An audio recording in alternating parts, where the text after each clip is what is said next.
Hi, my name is Jenny Lauren Dowden for Conduit News. Today we are joined by Senator Ben Gilmore.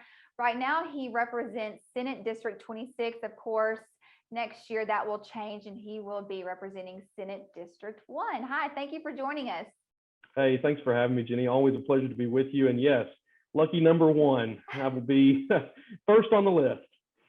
Yeah, you're going to really enjoy that, aren't you? Exactly. You recently had a op-ed in the Arkansas Democrat Gazette along with Representative Howard Beatty. It was a great op-ed. I think that it probably resonated with a lot of Arkansans, particularly where you are in Southeast Arkansas. A lot of truckers, a lot of loggers and farmers. That is the area that you represent. I'm familiar with that area well. We grew up in the same area. Yep. You talk about tax cuts, things like depreciation, laws that really kind of set back these small businesses that don't help them and kind of hurt them in the long run. Talk to us about this op-ed. What prompted you guys to write this, particularly now with the possibility of a special session ahead? Well, first of all, I think what you said is accurate. We have a potential session coming up. I mean, obviously, it's up to the governor to call it. But even more than that, it was perfect timing to start discussing things like this with the out of control inflation we're seeing, out of control fuel prices, thanks to our good friends across the aisle and our Democrat President Joe Biden and the policies that they are pushing. First of all, is horrible, and we're seeing and feeling the impacts of that every day, especially our farmers, our small business owners in my area, heavy forestry and logging, and so they're all feeling the effects of that. I mean, look, when a log truck goes and fills up, it's anywhere between $400 and $600 to fill up one truck. Now you got one logger that may be running 10 trucks. I mean, it's to the point now, and I hear this almost every single day. I'll get a phone call from small business owners, loggers that are hurting, and they'll say, look, we're to the point that we're going to shut our doors because we can't afford to battle this inflation because there's no change coming on the horizon. I mean, I think Joe Biden is just sitting there. I don't know what Joe Biden is doing because other than destroying the economic policy and the economic prosperity we saw under the Trump administration. But back to the op-ed, one of the things that we talk about inflation in an op-ed. We talk about how people are hurting, but one of the solutions that we pitch, obviously, is conforming our depreciation schedule to mirror the federal depreciation schedule with Section 179. I won't get into all the details because it's technical, but most small business owners and folks that are in farming and logging that have large capital expenditures that use depreciation understand what this means. And it means that in Arkansas right now, we are not competitive with the states around us.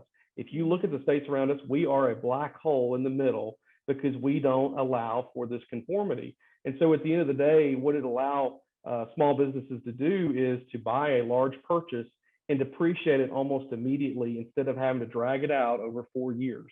And so they'll feel the effects of that immediately in reducing their tax burden.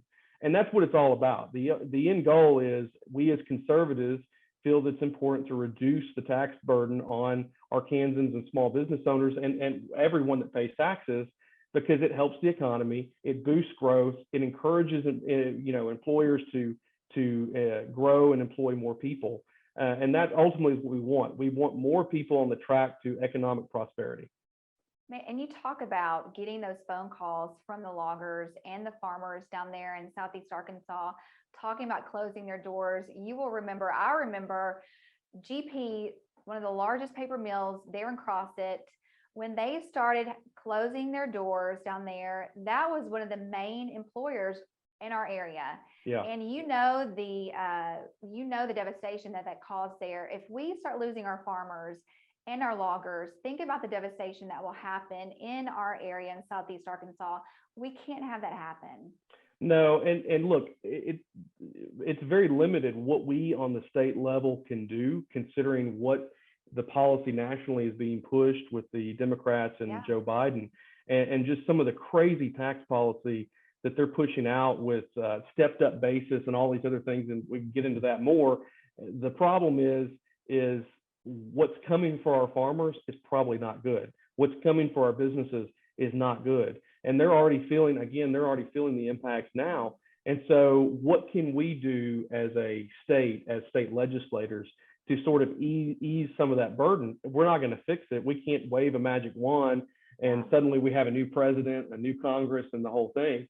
And that's why, look, it's important to get out and vote this November. But all that being said, we're looking at what can we do here. And so one of the things that we can do is help make our state more competitive and not basically keep our folks behind the 8 ball, so to speak, when every other state around us, or almost every other state around us, has this already in place. And it's a small fix. I mean, the bill itself is not even quite one page. I mean, it literally is just a technical change that will greatly impact businesses and farmers in our state. I think any proactive step that we can take on the state level would be appreciated right now. But before I let you go, though, and we will include this op-ed in this post on our social media and on our website so people can read it in full. But, Arkansas, we are one of the most tax states in the country. We can talk about tax cuts until we're blue in the face, and tax cuts are wonderful. We believe in that. Absolutely. But if we continue to expand government programs, it really doesn't matter, what tax relief we offer Arkansans if we continue to grow government. Talk to us about that. What does that look like? How can we limit the role of government and yet continue to provide economic freedom for Arkansans?